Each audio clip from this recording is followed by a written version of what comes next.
At Healthcare Partners Medical Group, our mission is to provide the highest quality of healthcare to each and every patient. With 5 locations in Pahrump, we are local doctors you know and trust. We want to thank you for choosing us. Quality care starts here.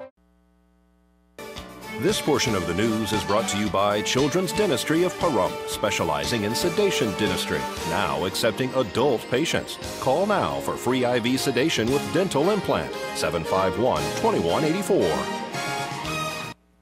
Welcome back to News 46, and yet another fire. A grease fire broke out at the Saddle West Hotel and Casino in the early morning hours of Saturday. And what went out as a kitchen fire for Saddle West, in fact, turned out to be a fire contained to a deep fat fryer. And there was some scorching to the surfaces above that, but the Saddle West crew did a really good job. They kept their heads. They took a nearby extinguisher, extinguished the fire prior to our arrival. We came in and did an investigation and found that there was a light smoke condition within that structure, but natural horizontal ventilation cleared that smoke out with no problems and really didn't impact their service level at all. Deep fat fryers, we don't normally have them in our homes, but we do have grease fires. How would a resident put them out? Yeah, basically the same thing is to remove the heat. If we have it in a frying pan, we want to turn off the heat, cover it, turn off the heat, and remove it from the element. What happens in a lot of cases, people automatically go to the water and throw it on, and all that does is splatter the grease. You can get sustained burns. You can extend the fire. In many cases, it can come out with explosive force. So cover, return it, and remove it from the heat is the best thing. 911 immediately and get us on the way.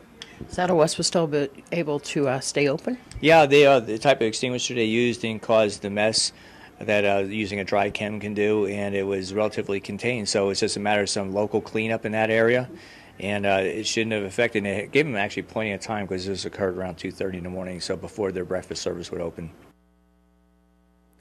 2 vehicles collided on Highway 160 at Dandelion. Nevada Highway Patrol Trooper Pat Walker spoke to News 46's Jason Koblenz.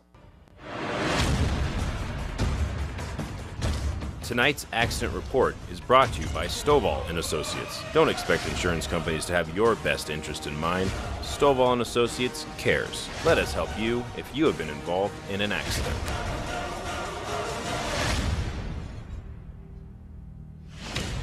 We have a 2-vehicle traffic accident, 160 in the North Dandelion Loop. Basically, I've interviewed the driver of the blue Dodge, which is at fault. He just stated that he just didn't see the other vehicle. We've got a case of failure to yield from a stop sign to the through traffic. The driver of the silver pickup was transported with claimed injuries. They're going to check him out, the usual back neck. I'm going to be going down to the hospital here in a little bit. Basically, the silver truck was in the left, or the number 1 travel lane, and with the other vehicle pulling right up front, it looks like he tried to avoid and went to the left, but unfortunately the momentum from the blue truck went right in its path, and they had a T-bone accident. There probably will be a citation issued. So this was just a little bit of negligence, nothing more than that? Yeah, it was a mistake, but unfortunately we'll have to issue a cite for it. Thank you very much. Okay, no problem. Yeah, I don't expect the injuries to be bad at all. And some sad news today. 26-year-old victim of domestic violence, Megan Kimbrough, has passed away as a result of the injuries she endured after being attacked by her husband in their Lakeland, Florida home. Her husband, Joshua Kimbrough, doused the mother of 2 with gasoline while she was sleeping and set her on fire. I just wanted to come on and let everyone know that Megan has passed away on Saturday about 2:15. On Wednesday, we were informed by the hospital that Megan's condition had worsened due to the infections that she had contracted while being in the hospital for such a long period of time. She had 12 surgeries up to October 11th. On October 11th, she had her 12th surgery, which was to put the CEA skin graft on her that they had been growing since right after she was admitted into the hospital. And whether she had that surgery or not, it had nothing to do with the infections. Unfortunately, when you're in a hospital for long periods of time, your body can contract several different types of infections, and they just had a hard time getting a hold of the infections with antibiotics. How old was Megan? Megan was 26. And she has 2 small children. She has 2 small boys that are with family and have been with family and will continue to be with family. How old are they? 3 and 7. And what happened in the final moments of what was going on with Megan? I know that they had a comfort team there for her.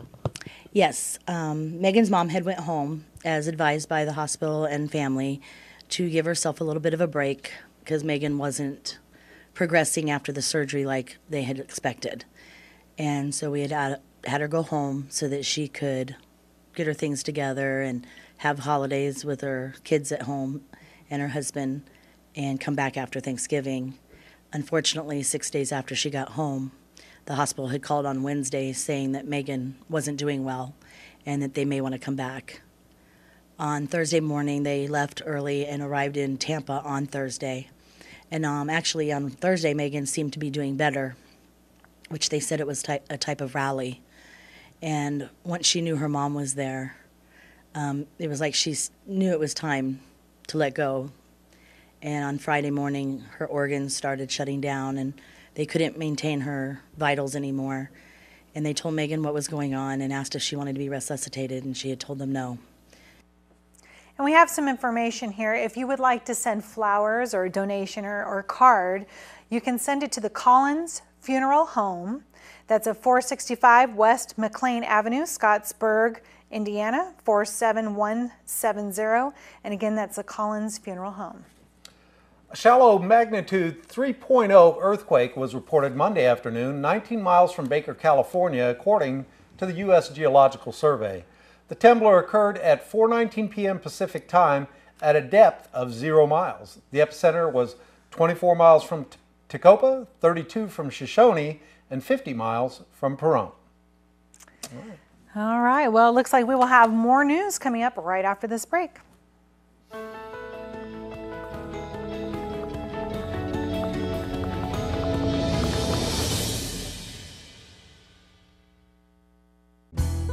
Gold Town Casino, where you'll get the most bang for your bucks. Top-notch live gaming action, superior dining at Bougainvillea Cafe, and impeccable service you'll never want to leave. With surprises in store every day. Why go anywhere else? All here at the Gold Town Casino.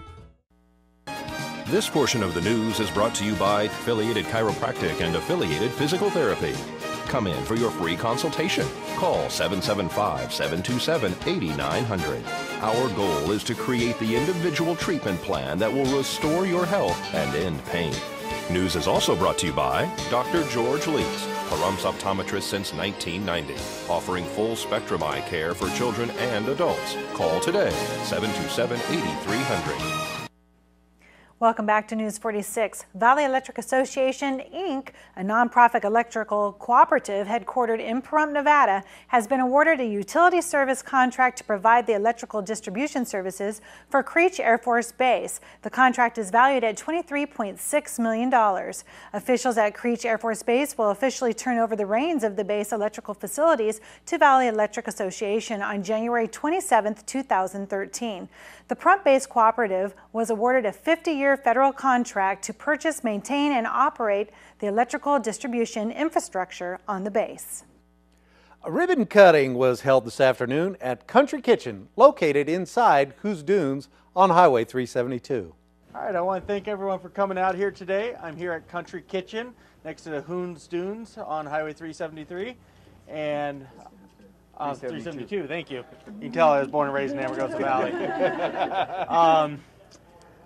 Wonderful food, one of our newest chamber members. I'm here with William Yergan. He is the cook as well as owner here, and I have breakfast here quite a bit, and I'll tell you the chicken fried steak is amazing.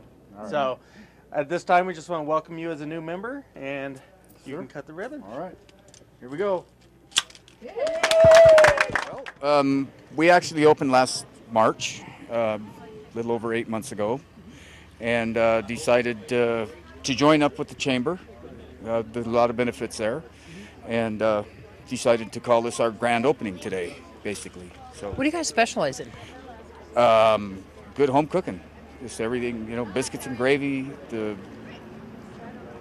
A family restaurant? Do you dine in, take out, delivery? Dine in, take out. You can call and phone in an order. No delivery. Sorry. So you can come and pick up an order here, and do you do catering too as well? No catering.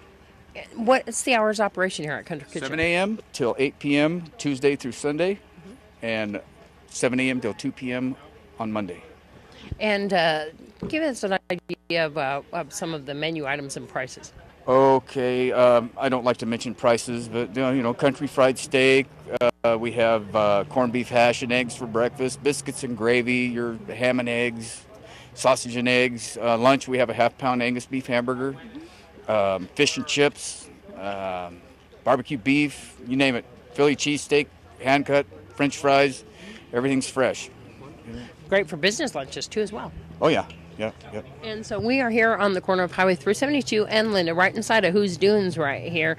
Do you need to make a reservation? Should you make a reservation? Well, if you have a large group, it's nice to let us know that you're coming so we can be ready for you. You know, we can, you know, have the tables all set up and need be. And we'll, you know, if you do have a large group, like the Chamber, we're fixing to do a luncheon for them on the 19th. Just a specialized menu for them on that day. So if they let us know, we can do that for you.